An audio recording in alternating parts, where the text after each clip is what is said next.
12 तारीख से भूख हड़ताल के लिए बैठ जाएंगे।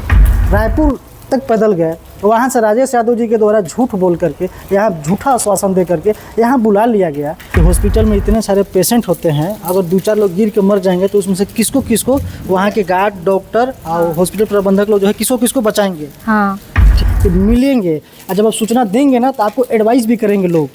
जय हिंद। अभी आप सभी को स्वागत है सीजी 30 में। अभी हम लोग एक सूचना पत्र लेकर के आए हुए थे। यही सूचना पत्र को हम लोगों ने कलेक्टर महोदय के यहाँ भी दिया हुआ है, जिस सूचना पत्र को हम लोगों ने पुलिस अधीक्षक महोदय को दिया। अभी जिस संबंध में हम लोग रायपुर पैदल यात्रा निकाले थे, उसी संबंध में अभी तक हम लोगों का समस्या का समाधान जो है नहीं हो पाया है। उसी संबंध में सूचना पत्र हम लोग देते। हम लोग दीदी से जानेंगे सबसे पहले कि ये जो सूचना पत्र है इसमें किस चीज़ का सूचना दिया जा रहा है, किन चीज़ का सूचना है दीदी, इसमें क्या सूचना है इसमें?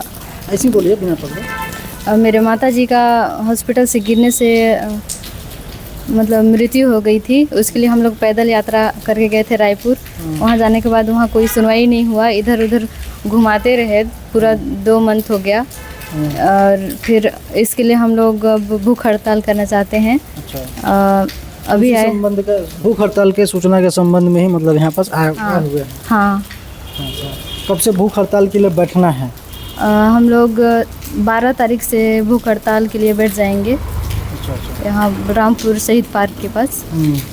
अभी इस सूचना पत्र को देने गए थे जैसे, तो क्या अंदर को कुछ बोल रहा था? कुछ बोल रहा था चाचा अंदर?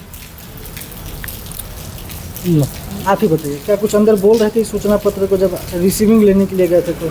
हाँ, अंदर बोल रहे थे कि अगर मतलब हॉस्पिटल में अगर वहाँ बहुत सारे मरीज रहते हैं तो वहाँ में से कोई भी अगर मतलब मेरे मम्मी वहाँ से गिरी, अगर उसी जगह पे किसी की और मम्मी गिर जाती है तो क्या उसको मतलब किसको किसको बचाते हैं वहाँ के जो हॉस्पिटल, किसको किसको मतलब वहाँ बहुत सारे हैं तो मतलब सभी को थोड़ी बचा पाएंगे। हाँ, मतलब ये बोलना चाहती हैं कि जो अंदर की बात जो आप बता रही हैं कि आप यह बताना चाहती हैं कि हॉस्पिटल में इतने सारे पेशेंट होते हैं, अगर 2-4 लोग गिर के मर जाएंगे तो उसमें से किसको किसको वहाँ के गार्ड, डॉक्टर और हॉस्पिटल प्रबंधक लोग जो है किसको किसको बचाएंगे। हाँ, ठीक। ये पुलिस अधीक्षक महोदय जी का कार्यालय है, मतलब बलरामपुर का एसपी ऑफिस है। ठीक, यहाँ पर हम लोग सिर्फ सूचना देने के लिए आए हुए हैं। इस सूचना देने के संबंध में हम लोग आए हुए थे कि हम लोग भूख हड़ताल करने वाले हैं। सुनिएगा बात को गौर से। और सूचना देने के लिए किसी से मिलने की आवश्यकता नहीं है। अब जिसको रिसीविंग यहाँ से लेना है उनको तो रिसीविंग मिलना पड़ेगा, मतलब ऐसे किसी उच्च अधिकारी से मिलने की आवश्यकता नहीं। लेकिन यहाँ क्या होता है कि मिलेंगे और जब आप सूचना देंगे ना तो आपको एडवाइस भी करेंगे लोग।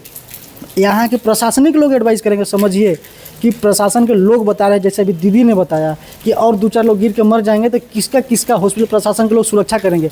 हर एक का सुरक्षा करेंगे, हर एक के मृत्यु का जिम्मेदारी भी लेंगे। जितने लोगों को समस्या होगा उतने लोगों का समस्या का समाधान होना चाहिए। हॉस्पिटल में क्यों नहीं होना चाहिए? और एसपी ऑफिस में आने के बाद इस तरीके का कैसे मतलब हो सकता है? एकदम बेशर्मों की तरह जो है कि यहाँ के अधिकारी जो है हमको बता सकते हैं कि नहीं क्या करना चाहिए और क्या नहीं करना चाहिए।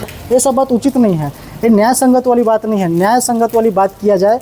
एक आदिवासी परिवार जो है पीड़ित है, रायपुर तक पैदल गए, वहाँ से राजेश यादव जी के द्वारा झूठ बोल करके, यहाँ झूठा आश्वासन दे करके यहाँ बुला लिया गया। अब बुलाने के बाद 1 महीने तक हम लोगों ने इंतजार किया। अब समस्या का समाधान नहीं हुआ, किसी के ऊपर कार्रवाई नहीं हुआ। अभी एसपी ऑफिस में आते तो सेम चीज़ को दोहराया जाता है। जब सूचना पत्र देने जा रहे हैं तो सेम चीज़ को दोहराया जा रहा है कि नहीं इसमें मतलब और लोग भी गिर जाएंगे तो बहुत सारे पेशेंट होते हैं तो किसको किसको देखेंगे। अरे भैया, हर एक को देखना जिम्मेदारी बनता है। आप नहीं तो आप रिजाइन मारिए, वहाँ से हटिए, आप वहाँ से कुर्सी छोड़िए, हटिए। पेमेंट क्या चीज़ के ले रहे हैं लोग? हम लोग को दबाने का पैसा खा रहे हैं। क्या चीज़ का पैसा खा रहे हैं? हमारे टैक्स का पैसा ले रहे हैं ना, टैक्स का पैसा सैलरी उठा रहे हैं। तो इनको जिम्मेदारी पूर्वक काम कार्य करना चाहिए। अब बोलते हैं 4 लोग मर जाएंगे तो 4 लोग मर जाएंगे तो भाई हॉस्पिटल प्रशासन ही तो जिम्मेदारी होगा। 4 मर जाए चाहे 40 मर जाए।